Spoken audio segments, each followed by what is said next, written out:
तो ये कथा इस प्रकार आती है कि जो शिवजी, एक बार क्या हुआ, ये माया दानव ने 3 प्लैनेट्स, 3 ग्रह बना के दिए थे देव दानव लोग को। एक स्वर्ण से था, गोल्ड से, एक सिल्वर से, और एक था आपका आयरन से। तो एक्चुअली दानव लोग क्या है, बहुत शक्तिशाली हो गए। अब क्या हुआ, ये इनविजिबल था, ये तीनों जो ग्रह था ये दिखता नहीं था देवताओं को, तो ये लोग उसके पीछे छुप छुप के मारते थे। हाँ, जैसे आप देखोगे अभी युद्ध भी होता है, तो कई बार वो जो मिलिट्री वाले होते हैं वो ऐसा पॉइंट चूज करते हैं जहां पर सामने वाला देख नहीं पाता, और छुप छुप के गोली मारता है। आप सोचिए, आपको पता नहीं कहां से गोली आ रही है, क्या करोगे, बच ही नहीं पाओगे। तो ये सारे जो प्लैनेट्स है सबको कैप्चर कर लिए थे, पूरा स्वर्ग लोक, पाताल लोक, सारे लोगों पे इन दानव का राज हो गया, सारे लोगों पे। और देवताओं को पूरा खदेड़ के भगा दिया लोग ने, क्योंकि छुप के मार रहे हैं और बड़े अस्त्र शस्त्र का प्रयोग कर रहे हैं।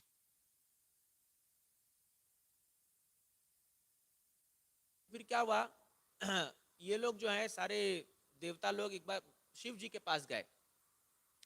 अभी शिव जी ने क्या क्या, ठीक है बोले चिंता मत करो मैं तुम्हारी मदद करूंगा। अब शिव जी ने अपना बाण छोड़ा, तो एकदम फायरी वेपन, एक बाण छोड़ा, उससे सारे दानवों को मार दिया एक बार में, सारे दानव खत्म हो गए। लेकिन मायादान ने क्या किया था, एक ऐसा तालाब बनाया था जिसमें अमृत डाल के रखा था, और जैसे ये दानव मरने के बाद उस अमृत में डुबकी लगाते थे, वापस जीवित हो रहे थे। तो एक तो इनविजिबल इनके पास प्लेनेट, वो ग्रह हो गया, और ऊपर से जो है मरे भी तो वापस जी जा रहे हैं। तब बोले भाई ये तो, अब हराए कैसे इनको, समझ में नहीं आ रहा। तो शिव जी परेशान हो गए, वो बोले भाई ये तो मेरे भी रेडार के बाहर चला गया, अब ये तो चीजें मेरे भी बस के बाहर जा रहा है। तो फिर शिव जी भगवान के पास गए, भगवान कृष्ण को बोले भगवान अब आप कुछ करो, क्या करे। कभी कृष्ण ने देखा भैया ये तो मामला गड़बड़ हो गया, अब तो ये तो पूरा दानवराज हो जाएगा। तो एक चीज अच्छा है कि भगवान हमेशा देवताओं का साथ देते, भले गड़बड़ सड़बड़ जो भी करे, बट देवताओं का साथ देते भगवान। तो भगवान ने तुरंत क्या किया, भगवान बने गाय और ब्रह्मा जी बने बछड़ा, है ना। तो एक गाय और बछड़ा, ये दोनों बन के चले गए इन तीनों ग्रहों पर, ये स्वर्ण का, गोल्ड का, सिल्वर का और ये आयरन का ग्रह पे चले गए। वहां ये तालाब बना हुआ था। तो अब ये लोग गाय जब घुसे, तो ये लोग जो दानव लोग हैं, जितना भी ये लोग मूर्ख तो जरूर होते ही हैं, इनके पास कितनी भी शक्ति आ जाए, बट ये लोग मूर्ख जरूर होते हैं, और इसलिए भगवान हमेशा इनको फंसा देते हैं। तो ये जब गाय गए तो लोग सोचे है ये गाय क्या बिगाड़ेगी हमारा। तो गाय जा करके वो पीने लगी वहां का जो अमृत है। तो बोले ठीक है 2-4 लीटर पी लेगी, उसमें क्या होगा। हाँ, पीते पीते सारा पी गई वो गाय, वो दो काफ, वो बछड़ा और गाय, गाय दोनों ब्रह्मा जी और भगवान कृष्ण गए और सारा अमृत को पी गए पूरा, ले खाली। अब जैसे ही मारे तीर, कोई दानव मर के आया, कोई पेशेंट आया, तो उसको जैसे आईसीयू वार्ड में घुसाया, कोई है ही नहीं, कोई ऑपरेटस, सब गायब है। तो उसको गिर रहे तालाब में, कुछ असर ही नहीं हो रहा, मरा पड़ा है वहां पर वो। तो ये लोग पी के आराम से निकल के आ गए। और फिर कृष्ण भगवान ने क्या किया, फिर शिव जी को, अब यहाँ पर और एक बात जानने की है, काम किया भगवान ने, लेकिन क्रेडिट किसको देंगे, अभी शिव जी को देंगे। तो आते ही शिव जी को एक रथ देते हैं, एक चैरियट, बहुत सुंदर एक चैरियट बना के देते हैं, एक रथ सारथी देते हैं, बाण तक भी देते हैं, और उनका तर्कस भी देते हैं, और बोलते हैं शिव जी मारो। मैंने सब कुछ करके दे दिया भगवान, सब कुछ, तुमको खाली मारना है। समझ, जैसे प्रभुपाद जी हमको सब कुछ करके दे दिए, मंदिर बना के दे दिए, प्रसाद की व्यवस्था दे दिए, डीटी दे दिए, भक्त दे दिए, खाली बैठ के जप करो, वो भी नहीं हो रहा। समझ रहे ना आप। तो वैसे ही भगवान ने सब कुछ दिया और शिव जी को कहा अब मारो तीर को। तब शिव जी ने उस तरकस से बाण निकाल करके वो धनुष से मारा, और एक बार में तीनों तीनों लोगों को भस्म कर दिया। इसलिए उनका नाम पड़ा त्रिपुरारी। त्रिपुरारी, 3 पुर मतलब ये जो प्लैनेट्स, तीनों पूर्व प्लैनेट्स को डिस्ट्रॉय करने वाले भगवान शिव का नाम पड़ा त्रिपुरारी। जय हो। तो इस घटना से माने ये सिद्ध हुआ कि इवन भगवान शिव को भी कई बार भगवान की सहायता लेनी पड़ती है। नाउ आज का विषय क्या है मेरे इस भागवत क्लास का, इसी टॉपिक से मैं कुछ बताना चाहता हूं। एक भक्त जो होता है वो सदैव भगवान के अधीन रहने का प्रयास करता है। देखिए संसार में ये जो बद्ध जीवात्माओं की क्वालिटी क्या है कि हर कोई यहाँ भगवान बनना चाहता है। हम सब इस संसार में आए हैं, प्रभुपाद जी कई बार लिखते हैं, we have come to this material world to lord over material nature. Lord over मतलब क्या? मैं मालिक बनूंगा। इसलिए हम लोग हर एक चीज को कंट्रोल करते हैं, हर एक चीज। इवन स्पिरिचुअलिटी में भी आकर हम लोग कंट्रोल करते हैं, स्पिरिचुअली कंट्रोल करते हैं। कैसे? आप देखिए, मान लीजिए आप किसी को प्रचार के जाते हो, तो अगर वो व्यक्ति आपका बात नहीं सुन रहा तो सडनली हम लोग किस टॉपिक उतरते हैं? नरक जाओगे तुम, शराब पीते हो तुम नरक जाओगे, तुम्हारे साथ ये हो जाएगा वो हो जाएगा, उटंग पटांग हो जाएगा, सब ऐसा। अभी जो आज के ब्राह्मण आते हैं, अगर आप उसको अपना हाथ कुंडली दिखा दो, बहुत गड़बड़ है, आपका तो सारी देखा उल्टी पुल्टी है, ये है। वो स्टार्ट ही करता है फियर फैक्टर से। देख रहे आप, हम भी कई बार जब लोगों को प्रचार करते हैं या आध्यात्मिक जीवन में बताते हैं, तो हम एक फियर फैक्टर को लेके आते हैं। अब फियर फैक्टर क्या है? ये भय, भय से व्यक्ति को कंट्रोल किया जाता है। आप देखो इस दुनिया में भय से लोग कंट्रोल करते हैं। माँ बाप बच्चों को कंट्रोल करते हैं भय छड़ी दिखा करके, टीचर कंट्रोल करता है, ठीक है। आप देखो एक देश दूसरे देश को बोलता है कि अगर तुम मेरा बात नहीं मानेगा तो उड़ा दूंगा, न्यूक्लियर बम फेंक दूंगा। आप देखो इस दुनिया में हर एक व्यक्ति कोई न कोई चीज से कंट्रोल कर रहा है एक दूसरे को। तो ये कहां से आ रहा है? ये इसी प्रभुत्व भावना से आ रहा है कि मैं कंट्रोलर हूं। और कई बार आध्यात्मिक जीवन में भी हम ये कंट्रोलरशिप मेंटालिटी पे आ जाते हैं, तो अपने सबऑर्डिनेट्स को कंट्रोल करते हैं। हाँ?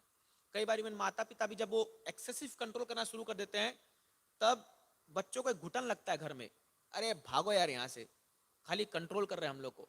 और फिर वो ऐसा भागता है कभी वापस नहीं आता। श्री राधा मदन मोहन श्री गौनिताय श्री प्रभुपाद की जय। तो ये जो कंट्रोलरशिप मेंटालिटी है, हाँ कंट्रोलरशिप मेंटालिटी है, ये मेंटालिटी जब तक अगर हम छोड़ेंगे नहीं, हम सही तरह से भगवान के अधीन नहीं हो सकते हैं, है ना। तो क्या है, ठीक है भगवान कृष्ण अपने स्थान में भगवान है, लेकिन इस स्थान में मैं भगवान हूं।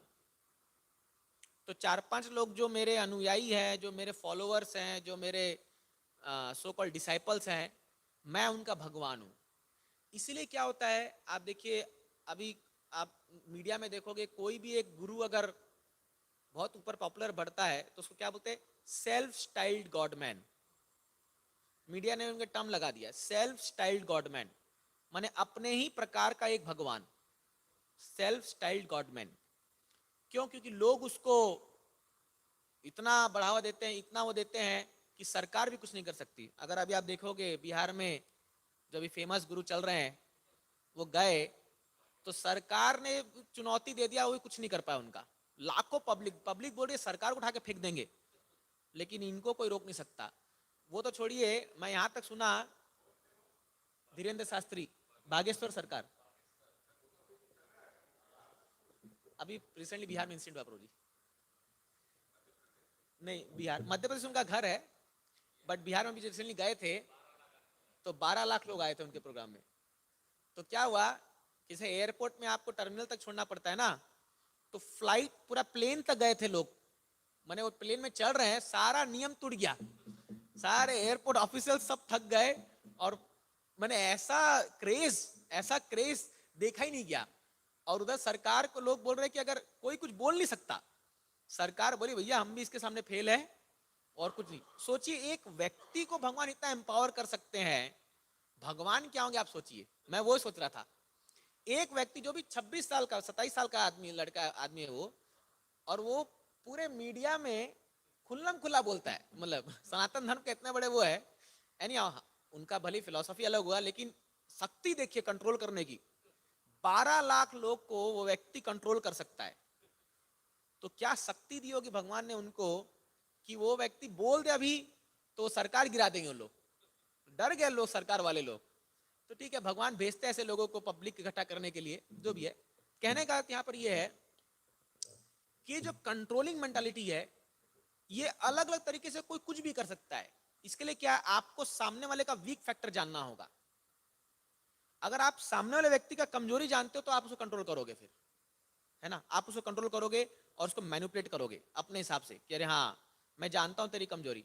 देखिए ये नेशनल लेवल पे भी होता है, इसको बोलता है कंट्रोल डिस्टरबेंस। जैसे अगर आपको मैं अभी यहाँ बोलूं क्लास में, तो अमेरिका, अमेरिका सुपर पावर क्यों बन रखा है? क्योंकि वो हमेशा दुनिया में कंट्रोल डिस्टरबेंस बना के रखता है। कंट्रोल डिस्टरबेंस मतलब क्या है? ज्यादा डिस्टरबेंस भी नहीं, कम भी नहीं, लोग लड़ते रहे, मैं मजा लेते रहूं, मैं हमेशा सुपर पावर रहूंगा। अभी अगर अभी यूक्रेन इराक का जो यूक्रेन से वार है, ये भी एक यही षड्यंत्र है। अब क्या होने लगा कि जब भारत ऊपर उठने लग रहा है, तब लोगों को अब डर लगने लग गया है। लोग अब डर लग रहा है, अरे भैया ये अगर इसी गति पे चलता गया तो एक दिन कोई इसको रोक नहीं पाएगा। तो ये तो सच्चाई है ही, लेकिन होता क्या है, ये सब मेंटालिटी आ रही है कंट्रोलरशिप मेंटालिटी। क्योंकि इस दुनिया में हर कोई राज करना चाहता है, बट उस मूर्ख को यह नहीं पता कि काल कैसे तुम पर राज कर रहा है। तो काल का जब पंजा भगवान मारते हैं, इसलिए भगवान ये काल की शक्ति को अपने हाथ में ऐसा बना के रखे हुए हैं, इसको कोई पार नहीं कर सकता। देखिए ये तकनीकी से सब चीज सीख जाएंगे लोग, एआई भी आ गया, सब आ गया, ऑटोमेटिक कार आ गया, पायलट आ गए, ट्रेन आ गए, फ्लाइट्स आ गए, सब ऑटोमेटिक हो जाएगा, but you can't stop death, you can't stop death. हाँ, तो रिसेंटली अभी सामेत प्रभु से मैं मिला, प्रभु जी बहुत बढ़िया बता रहे थे, वो गुरु महाराज के पास गए तो उनके पास कुछ मेडिसिन था, जड़ी बूटी, और ये तो बोले महाराज आप ये प्रयोग कीजिए, ये प्रयोग कीजिए, आपके हेल्थ के लिए अच्छा है। महाराज ने एक ही लाइन बोला, कैन इट स्टॉप डेथ? तो प्रभु जी बोले Maharaj I can't speak anything more, no, बोले that is all right. Prabhupada ji भी ऐसे बोलते थे, whatever scientific invention you do, can it stop death? कोई जवाब नहीं उसका। तो क्या है, यही चीज भगवान ने अपने हाथ में रख लिया, क्योंकि ये चीज भगवान लोगों दे देते ना, तो वो भगवान ऑलरेडी मान ही रहा अपने आप को, और भगवान बन के बैठ जाता, भगवान के भी सिर पर नाचता वो फिर। तो इसीलिए भगवान इस चीज को कंट्रोल में रखे। कोई ज्यादा उछलता है ना, उछल कूद करता है, हिरण्यकशिपु हिरण्याक्ष, भगवान तेरा समय आ गया, चल अब हो गया तेरा यहाँ पास टाइम खत्म, निकल अब यहाँ से। तो क्या है, एक बात समझना होगा कि we are totally controlled under the supervision of God. हम भगवान के कंप्लीटली अधीन है। ये खाली इल्यूजन है, ये एक भ्रम है कि हम सोचते हैं कि हम सबसे ताकतवर हैं और हमको कौन हरा सकता है। मैं आपको एक छोटा उदाहरण देता हूं। आप एक बच्चे को देखो, जब एक बच्चा अपने माँ बाप के साथ चलता है, ठीक है, तो बचपन में क्या होता है ना, बच्चा को लगता है कि मेरा जो पिताजी है ना, वो दुनिया के राजा है, क्योंकि बच्चा जो भी बोलता है उसके पिताजी उसको देते हैं। बच्चा बोला पापा मेरे को चॉकलेट चाहिए, यहाँ से, तो देते हैं। कोई अगर सामने कुछ प्रॉब्लम आ गई तो उसको पता है पीछे पिताजी खड़े हैं, है ना। तो इसलिए कई बार आप देखोगे बच्चे लोग जो आते हैं ना, तो वो ऐसा आपको दुश्मन भी दिखाते हैं, मार दूंगा, हाँ, उंगली दिखाते हैं एकदम कॉन्फिडेंटली। क्यों दिखाते? कि पीछे बाप खड़ा है। अब मान लो पीछे से माँ और बाप चले गए, हट गए, और वो बच्चा आया सामने और वह आपको ऐसा दुश्मन दिखा रहा है, और आप उसको कुछ डराते हो और पीछे मुड़ के दिखा, अरे तेरी, वही रोने लग जाएगा, वो उसका सारा सिट्टी पिट्टी गोल हो जाएगा। तो वही चीज है, एक डिवोटी, वो डिवोटी क्यों कॉन्फिडेंटली बोल पाता है कुछ भी चीज, या कुछ भी वो इतना बड़ा बड़ा स्टेप ले सकता है? बिकॉज वो जानता है मेरे पीछे मेरा बाप खड़ा हुआ है, मतलब भगवान खड़े हुए हैं। इसीलिए द मोमेंट अगर हम लोग भूल गए कि भाई मेरी जितनी भी शक्ति जो आ रही है वो सब भगवान से आ रही है, गए हम। फिर माया ऐसा पटकेगी ठा करके कि वो पूरा मुंह के बल गिरेगा और वो बोलेगा अरे बाप रे बाप, मैं भूल गया भगवान को। इसीलिए भक्तों को चाहिए कि हम जो भी कार्य कर रहे हैं, हमेशा जो हमारे बाप जो पीछे खड़ा है उसको याद रखना चाहिए कि वो खड़े हैं बोल करके मैं आज कॉन्फिडेंटली, चाहे व्यासासन हो चाहे दुनिया हो, उसके सामने कॉन्फिडेंट हम जाके बोल देते हैं। आप देखिए कभी कभी हम लोग जब जाते हैं ऐसे, मैंने डिवोटीज लोग, तो कर्मी लोग के सामने हम कितना कॉन्फिडेंटली बोलते हैं, ये करो नहीं तो ऐसा होगा, गीता के दम पर। अरे आपने देखा है क्या? क्या हम बोलते हैं करो 16 माला जब करो भगवतधाम जाओगे, खुद का ठिकाना नहीं है, खुद तो फंसे पड़े हैं संसार में, और दूसरों को आश्वासन दे रहे तुम भगवतधाम जाओगे। किसके दम पर? गीता भागवत के दम पर, भगवान के दम पर, प्रभुपाद के दम पर, हम गुरु आचार्य के दम पर बोल रहे हैं ना। अब सोचिए, आप जिसके दम पे अपना बिजनेस चला रहे हो, आप जिसके दम पे अपना पूरा जीवन चला रहे हो, आप उसी को भूल के बैठ गए। तो क्या होगा हमारा, सोचिए। तो इसीलिए वी शुड ऑलवेज अंडरस्टैंड कि हमें भगवान के अधीन रहना है। तो एक कंट्रोलरशिप मेंटालिटी धीरे धीरे बढ़ते बढ़ते क्या होता है, पहले एक लेवल पे आती है, फिर दूसरे लेवल पे आती है, धीरे धीरे क्या होता है, इतना व्यक्ति का अहंकार बढ़ जाता है कि वो अपने आप को भगवान से ऊपर मानना शुरू कर देता है। He starts thinking that I am greater than God. भगवान कौन है मेरे सामने। हाँ, तो वहां पर गड़बड़ी आती है और फिर भगवान उस भक्त को बढ़िया सबक सिखाते हैं, बोलते हैं भैया तुम मेरा स्थान लेने का प्रयास मत करो, मेरा स्थान लोगे ना तो अभी जैसे एक व्यक्ति जाके भगवान को बोला, अरे क्या भगवान तुमको, तुम्हारा क्या टेंशन है, सारी शक्ति लेके बैठे हुए हो, बस तुम तो आराम से खड़े हुए हो, फ्लूट बजा रहे हो, प्रॉब्लम हमारे जीवन में है ना, आप देखो इतना परेशानी आता है, हाँ घर में जो है इतना डिमांड बोल रहे हैं, पैसा कमाना पड़ता है, ये जाना पड़ता है ये। तो भगवान उस दिन उससे थोड़ा खुश होके बोले, ठीक है तू एक दिन के लिए भगवान बन जा, बोले तू एक दिन आके मेरे जगह पे खड़े हो जा और मैं तेरी जगह ले लेता हूँ। बोलता हाँ ये मस्त होगा, चलो ऐसा ही करते हैं, अब मैं भी देखता हूँ। और वो बोलता है भगवान आपका पूरा सिस्टम गड़बड़ है, संसार में सब गड़बड़ चल रहा है, वो देखो वो गरीब है, वो ज्यादा अमीर है, उसको ये परेशानी है, ये परेशानी है, सब चीज उल्टा पटांग चल रहा है। अगर मैं भगवान होता तो मैं जो है सब कुछ सेट कर देता। हाँ जैसे अभी के जो अपोजिशन पार्टी वाले जो है बोलते हैं हमेशा एक बार मुझे पीएम बना दो, मैं सारा चीज सेट कर दूंगा। उस मूर्ख को पता नहीं है एक दिन भी नहीं टिक पाएगा वो। तो जो पोजीशन पे बैठने के लिए, तो स्थान के लिए जगह क्वालिफिकेशन चाहिए। तो भगवान बोले ठीक है तू आ जा एक दिन के लिए मेरे सामने खड़े हो जाके, ठीक है आके खड़ा हो गया। अभी दो व्यक्ति आए, एक चोर आया, वो बोला भगवान, अच्छा दो व्यक्ति आए, एक चोर था, बगल में एक बड़ा बिजनेसमैन आया। चोर बोल रहा है भगवान आज रात को इस घर में डाका डालना है मेरे को। अभी ये खड़ा हुआ है यहाँ पर, भगवान आज रात को उसके यहाँ डाका डालना है, प्लीज मेरी मुराद पूरी कर दो, 20% आपका, ठीक है। अब ये जो है, ये व्यक्ति है कहीं से काला धन लाया होगा 2-4 करोड़, ये बोल रहा है भगवान प्लीज इसकी रक्षा कर दो, ये पैसा को बचा दो, 20% आपका। दोनों प्रार्थना कर रहे हैं। अब ये बड़ा चिंता में है, अरे क्या करूं क्या करूं क्या करूं क्या करूं, किसको वो दूं। वहीं पर और भगवान सब बड़े बगल में खड़े होकर देख रहे हैं, ठीक है। ऐसे बहुत सारे किस्से आते हैं और इसमें कई सारे एडिशंस है, बहुत सारे किस्से आते हैं, भगवान वहां खड़े होकर बस हंस रहे हैं इसको देखे, क्यों बेटा क्या हो रहा है। वो 1 घंटे में बोला भगवान आप ही खड़े हो सकते हो यहाँ पर, अपने बस की बात नहीं है, समझ रहे अभी बात। तो इसीलिए क्या है, when we are trying to control somebody, some people, we have to understand हमारा वो अधिकार है क्या। इसलिए गुरु केवल ये काम कर सकते हैं, है ना। जब हम गुरु महाराज का व्यास पूजा करते हैं, उनको गार्लैंड पहनाते हैं, वो व्यक्ति उसके काबिल है तभी पहना रहे हैं। हम अगर उस स्थान में बैठने का प्रयास करेंगे ना, जल के पूरा भुन जाएंगे हम लोग। देखिए जितना डिफिकल्ट जो है क्रिटिसिज्म को झेलना होता है, उतना ही डिफिकल्ट ग्लोरिफिकेशन को भी झेलना होता है ना। अगर मान लो कोई हमारे हद से ज्यादा गुणगान कर दे, प्रभु जी आप तो भीष्म देव हो, प्रभु जी आप तो 12 महाजन में से आप एक आप हो, ये एग्जैजरेशन है, ये फ्लैटरी है। तो हमारी जितनी हैसियत नहीं है, उससे ज्यादा अगर वो गुणगान कर दिया ना, तो अपन झेल नहीं पाएंगे उसको, उस भार को सह नहीं पाएंगे हम लोग, और अहंकार और कुछ तो गड़बड़ कर बैठेंगे हम लोग, समझ रहे। इसलिए गुरु और स्थान में बैठे हैं तो वो जो गुणगान भी पाते हैं ना, वो सीधा ट्रांसफर करते हैं ऊपर, वो कभी लेते नहीं है।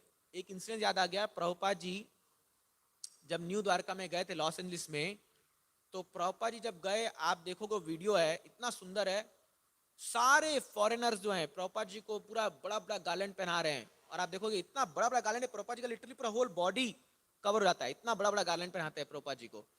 तो प्रभुपाद जी गए वहां बैठे, उनका व्यास पूजा हो रहा है वहां पर, कोई उनका मोजा निकाल रहा है पाँव से, उनको चरण अभिषेक कर रहा है, और ये सब चल रहा है। प्रभुपाद जी ऐसे पीछे मुड़ करके भगवान का फोटो की तरफ देखे, और प्रभुपाद जी ने कहा, look Krishna how your dog is being treated here. एक ड्यूटी में सुना ये बात, हे भगवान आप देखिए कि आपका कुत्ता को कैसे ट्रीट कर रहे हैं ये लोग। प्रभुपाद ने बोला उस समय, हम बोल पाएंगे क्या, हम बोल पाएंगे ये चीज को। इसलिए वो गुरु है। और हम लोग चेले हैं।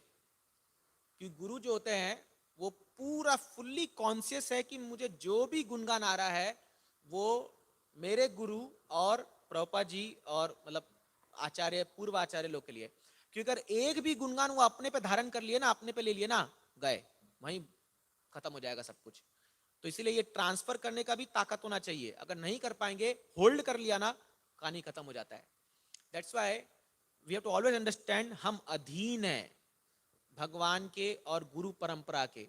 लेकिन ये माया इतनी प्रबल है, इतनी प्रबल है कि हम लोग को थोड़ा सा भी पावर मिल जाता है तो हम तुरंत जो है वो एक कंट्रोलरशिप की मेंटालिटी आ जाती है तुरंत। चाहे वो एक घर हो, चाहे वो एक डिपार्टमेंट हो, चाहे वो एक मंदिर हो, चाहे वो कुछ काउंसलिस हो, कोई भी हो।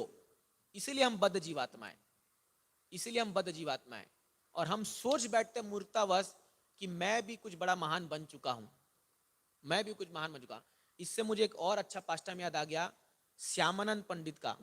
रिसेंटली मैं एक ड्रामा देख रहा था, उसमें मुझे याद आया। आप देखिए श्यामानंद पंडित, जो दुखी कृष्णदास इनका नाम था। अब ये थे हृदय चैतन्य दास के ये शिष्य थे। लंबी कथा है लेकिन मैं आपको शॉर्ट में बता रहा हूं। इनको उन्होंने भेजा वृंदावन, जाओ जीव गोस्वामी के अंदर तुम भजन करो। तो जाकर के भजन कर रहे हैं, जीव गोस्वामी सेवा दिया, सेवा कुंज में जाकर के तुम झाड़ू मारो। 12 साल तक हर दिन विदाउट फेल सुबह सूर्य उदय होने से पहले झाड़ू मारते थे। तो 12 साल बाद उनको एक नुपुर मिला। आप सबको कथा पता है, वो राधा रानी का नुपुर था। तो ललिता सखी इनको आकर के बोली श्यामानंद पंडित को, एक्चुअली ये अपने मंजरी के स्वरूप में चले गए, उनको दर्शन हुआ, दिव्य दर्शन हुआ राधा रानी और सभी सखियों का। तो ये बोले ठीक है अब सब हो गया है, अब वापस मर्तलोक में जाओ और लीला अपना काम करो। बोले नहीं नहीं मेरे को नहीं जाना, ये मेरे को वापस नहीं जाना, मेरे को यहीं रहना है। बोले नहीं नहीं नहीं तुम्हारा भी खत्म नहीं हुआ है जीवन, अभी तुमको वहां बहुत कुछ करना है, जाओ नीचे जाओ। तो फिर बोलते हैं ठीक है मैं जाके अपने गुरु को कहूंगा कि क्या क्या मेरे साथ हुआ। बोले नहीं तुमको नहीं कहना है, ये बात जो भी तुम्हारे साथ घटना हुई, तुम्हारा तिलक चेंज हुआ, नाम चेंज हुआ, ये तुम किसी को नहीं कह सकते हो, केवल जीव गोस्वामी को बताना अगर वो पूछेंगे तो, क्योंकि वो जान जाएंगे। तो जैसे ही श्यामानंद पंडित जो पहले दुखी कृष्णदास थे, ये जीव गोस्वामी के पास आते हैं सेवा के बाद, इनका शरीर पूरा एकदम चमक रहा है, एकदम पूरा एफल्जेंस आ रहा है शरीर। जी गोस्वामी देखते ही समझ गए। बोले श्यामानंद बोले दुखी दुखी कृष्णदास क्या हुआ तुम्हारे साथ, तुम्हारे अंदर तो दिव्य मुझे पूरा दिख रहा है, मैनिफेस्टेशन दिख रहा है सारा कृष्ण प्रेम का। तब इन्होंने बता दिया कि गुरुदेव ऐसा ऐसा हुआ मेरे साथ, और मैं ललिता सखी राधा के पास लेके गई और मेरे को मंजर वो तिलक लगाया, मेरा नाम चेंज किया, लेकिन उन्होंने मना किया किसी और को मैं बता नहीं सकता। तो बोले ठीक है कोई बात नहीं, तुम अपना भजन करो।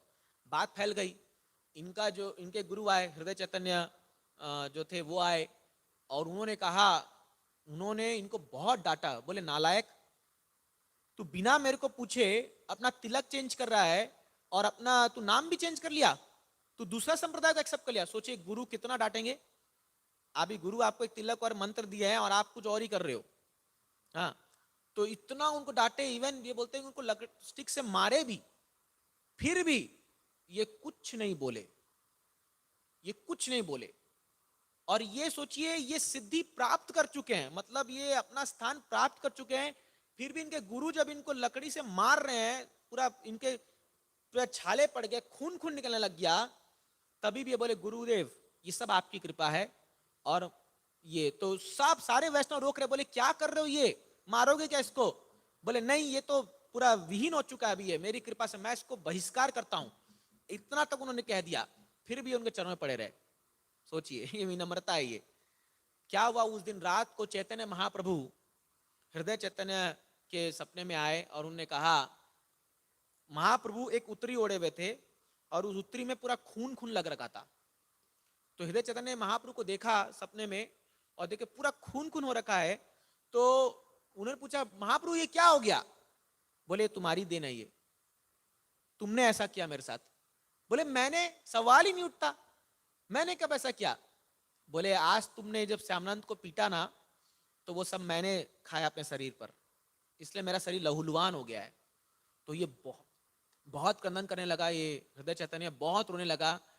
और फिर महाप्रभु ने कहा, हृदय चैतन्य, जिस प्रकार तुम्हारे हृदय में मैं विराजमान हूं, उसी प्रकार मेरे हृदय में श्यामानंद विराजमान है। तो जब इन्होंने ये सुना तो ये नेक्स्ट दिन गए और श्यामानंद को उसका चरण पढ़ने लगे। बोले, अरे तू तो मेरा गुरु है, अरे तूने चैतन्य महाप्रभु के हृदय में स्थान प्राप्त कर लिया है, मैं तेरा गुरु थोड़ी हूं, तू मेरा गुरु है, उसके चरण पकड़ने में। तो ये श्यामानंद बोलते हैं, गुरुदेव ये कभी मत बोल देना भूल से कि मैं आपका गुरु हूं, आप ही मेरे गुरु हो, और आज जो मेरी स्थिति है ये आपके वजह से है, आपकी वजह से।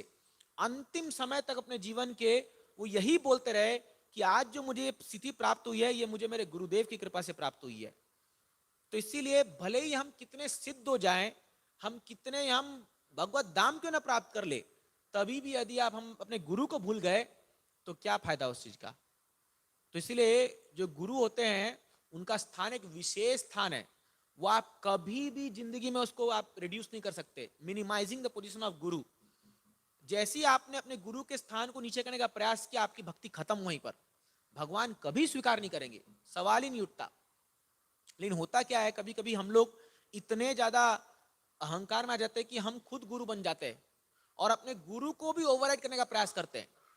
तो गुरुदेव कुछ कह रहे हैं और हम लोग अपना बुद्धि लगा करके सोचते हैं कि मैं ज्यादा होशियार हूं, मैं ज्यादा। आपको पता नहीं है गुरुदेव जो है वो परंपरा की शक्ति धारण कर रखे हैं।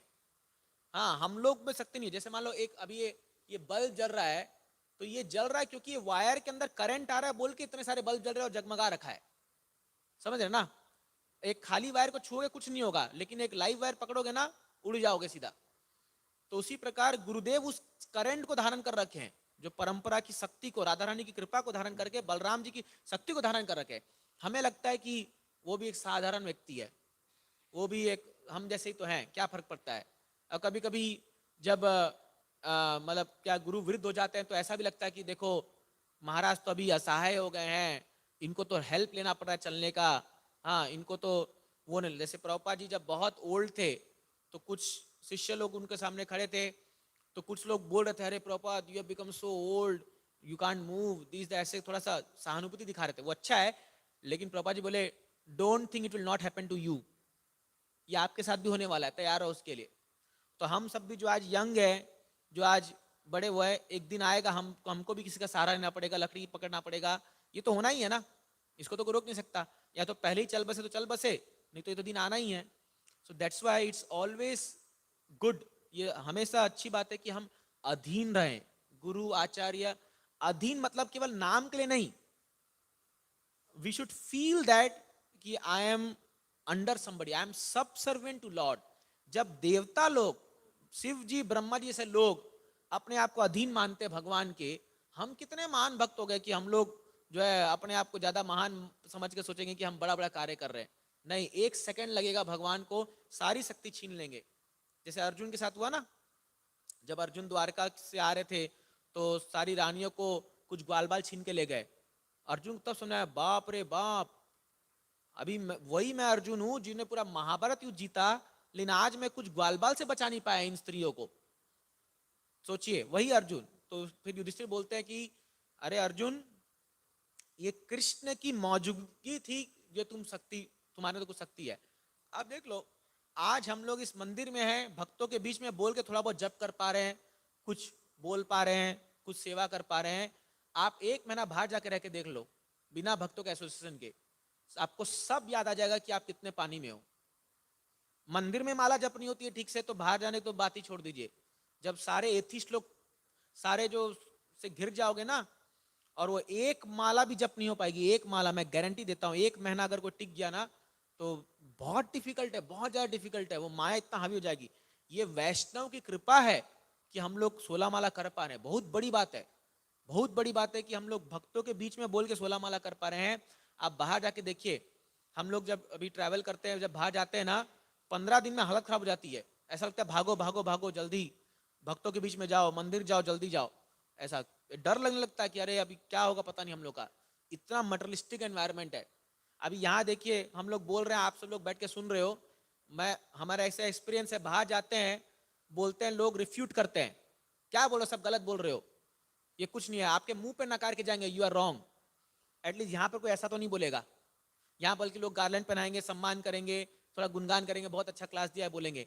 आप बाहर जाइए, लोग सम्मान नहीं करने के लिए बैठे हैं। इसलिए जो लोग प्रीचिंग करते हैं ना, ट्रैवलिंग प्रीचिंग, उनको बड़ा अनुभव होता है कि दुनिया क्या है। आप ट्रेन में बैठे हो, सामने वाला आपके सामने आके मांस मच्छी खा रहा है, ऊपर चिकन खा रहा है, सामने भी चिकन खा रहा है आपको, और वहां बैठे आपको जप करना है हरे कृष्णा हरे कृष्णा। गंदी गंदी फिल्म देख रहे हैं, रात को आप सोओगे ट्रेन में तो वो म्यूजिक लगा रखा लाउड स्पीकर में, कोई तो फिल्मी सॉन्ग, और उससे भी ज्यादा जब हम लोग के पुराने भक्ति गाने से पहले सॉन्ग लगा दिए तो अपना भी मन चल रहा है, बहुत अच्छा। सोचिए क्या करोगे आप। कई बार हमको बोलना पड़ता है, लोग इतने इनसेंसिटिव हैं, जो इतना आसान नहीं है ट्रैवलिंग प्रीचिंग करना जाना। कई बार लोगों को लगता होगा कि खाली लोग घूमते रहते हैं, बट आप निकल के देखिए, जब आप डील करते हो ना भौतिकवादी लोगों से, और वो लोग नहीं परवाह करते, कि कुछ लोग सोचते हैं ये साधु है चलो, बाकी लोग कोई परवाह नहीं है, तुम साधु है चाहे कुछ भी हो, हम अपना संस्कृत से नहीं रोकेंगे हम लोग। कई बार स्त्री पुरुष सामने आके बैठ जाते हैं, ब्रह्मचारी ट्रैवल कर रहा है, स्त्री पुरुष सामने आके बैठ जा रहे हैं, और वो इतने बेशरम है वो लोग कि अब आप क्या बोलूं मैं आपको, क्या करोगे उस समय बताइए। उस समय केवल प्रभुपाद जी को याद करके माला जब भगवान बचा ले बचा ले बचा ले बस करके अपना डेस्टिनेशन है, भागो वहां से। इतना तकलीफ झेलना पड़ता है, सोचिए आज। इसलिए जब आप ट्रैवल प्रीचिंग करते हो ना, तब समझ में आता है कि प्रभुपाद जी ने क्या किया होगा, प्रभुपाद जी ने कितना कष्ट उठाया होगा हम लोग को करने के लिए। और मेरा एक अनुभव बता रहा हूँ अभी, जैसे मैं जबलपुर जाता हूँ प्रीचिंग के लिए, तो वहां से कॉल आ गया कि प्रभु जी बहुत मच्छर काट रहे हैं, मच्छरदानी लेके आइए। तो अभी 6 बच्चे थे, 6 बच्चों के लिए 6 मच्छरदानी लेके जाना था, गर्मी का समय था, तो वो 6 बहुत भारी हो गया था। तो अभी डायरेक्ट ट्रेन भी नहीं मिली यहाँ से, सूरत जाके फिर जाना पड़ा, और इतना भीड़ ट्रेन में, इतना भीड़, उसमें से हम वो 6 मच्छरदानी साथ में अपना बैग लेके चल रहे हैं। तो मेरे साथ और एक ड्यूटी था, वो बोला प्रभु जी ये तो बहुत तकलीफ है इसमें करना। बोला ऐसी भक्त नहीं बनते, एक एक भक्त बनाने के लिए 20 गैलन ब्लड बहाना पड़ेगा आपको, 20 gallon of blood. Prabhupada ji ने कहा था टू मेक वन डिओटी 20 गैलन आपको खून बहाना पड़ेगा। तो एक खून कैसे बहता है, ये सब श्रम में बहता है, उसमें भी गारंटी नहीं है। आप उसके लिए खून पसीना एक कर दो, उसके बाद भी वो आने के बाद आपको छोड़ के चला जाएगा एक दिन। वो बोलेगा प्रभु जी मुझे फॉलो नहीं करना, ये बहुत कठिन है। ये सोचिए, ये है तो इतना थैंकलेस जॉब है ये प्रचार करना कि आप सोच भी नहीं सकते हो। इसलिए कई बार क्या है, जो लोग प्रचार नहीं करते या भक्तों को नहीं बनाते, तो उनको लगता होगा कि अरे ये लोग तो क्या है प्रीचिंग कर रहे हैं, क्या होता है। लेकिन प्रचार करके देखिए, एक बद्ध जीवात्मा को उसके इंद्र तृप्ति से उठा करके भगवान के चरणों में लाना, उसको गुरु का शरणागत बनाने में जो पसीना जाता है, जो एनर्जी जाती है, जो चेतना लगती है ना, वो इसीलिए तो भगवान क्यों बोलते हैं गीता में कि जो मेरे प्रचार करता है वो मुझे सबसे प्रिय है। क्यों बोलते हैं, इसीलिए बोलते हैं क्योंकि वो अपना जीवन का सर्वस्व त्याग कर देता है उसके लिए, एक भक्त बनाने के लिए, एक भक्त। इसलिए प्रभुपाद जी बोले गीता में, if I can make one pure devotee my life is successful, my mission is successful, one pure devotee. इसलिए एटलीस्ट जो लोग प्रचारक होते हैं उनको जो है सम्मान की दृष्टि से देखना चाहिए। एटलीस्ट जो लोग प्रचार करते हैं, जो लोग लोगों के लिए उनको काउंसलिंग करते हैं, उनको भक्ति में ऊपर उठाते हैं, आप उनका अगर अपमान करोगे, उनको अगर आप उनका सम्मान नहीं करोगे, तो फिर भगवान भी आपको माफ नहीं करेंगे। जो लोग अपना सब कुछ त्याग करके इस संसार के जीवात्मा को उद्धार करने के लिए जो अपना जीवन को त्यागते हैं, तो कितना महान कार्य कर रहे हैं आप सोचिए। वो चैतन्य इवन आप 11वां स्कंद पढ़िए, उसके एक तात्पर्य में प्रभुपाद जी के शिष्यों ने लिखा है, उन्होंने लिखा था anybody who has sacrificed his life for preaching, even if he does something blunder, अगर कुछ गड़बड़ भी हो जाए उससे, by mercy of Chaitanya Mahaprabhu he will be delivered। Chaitanya Mahaprabhu की कृपा से वो डिलीवर हो जाएगा। क्यों? क्योंकि उसने अपना जीवन को महाप्रभु के लिए रिस्क में लगा दिया है। सोचिए, इस भरे माया की नगरी में जो व्यक्ति ने सारे सुख को त्याग दिया इस संसार के लिए, क्या महाप्रभु उसको नहीं बचाएंगे? हालांकि महाप्रभु बहुत स्ट्रिक्ट है छोटा हरिदास के एग्जाम्पल में, लेकिन फिर भी क्योंकि हम आचार्य को फॉलो कर रहे हैं, श्रीला प्रभुपाद जी को फॉलो कर रहे हैं, तो एक धारा है ना, प्रभुपाद जी ने कहा था जापान में जाकर कौन प्रीचिंग करेगा, तो कोई हाथ नहीं उठा रहा था, तो किसी ने, प्रभुपाद जी ने कहा anybody who preaches in Japan I will take him back to Godhead. तो एक व्यक्ति ने हाथ उठाया, Prabhupada I will go to Japan. गया, नहीं टिक पाए, लेकिन अभी कुछ साल पहले उन्होंने शरीर छोड़ा, और शरीर छोड़ते वक्त उन्होंने बोला प्रभुपाद यू केम, छोड़ दिया शरीर। प्रभुपाद जी आए बचाने के लिए उनको। तो इसलिए अगर आप आचार्यों की उनके आदेश को पालन करते हुए अगर हम कुछ त्याग कर रहे हैं, ये मत सोचिए हम घाटे में हैं। भगवान और आचार्य जो है हम सबको जरूर बचाएंगे।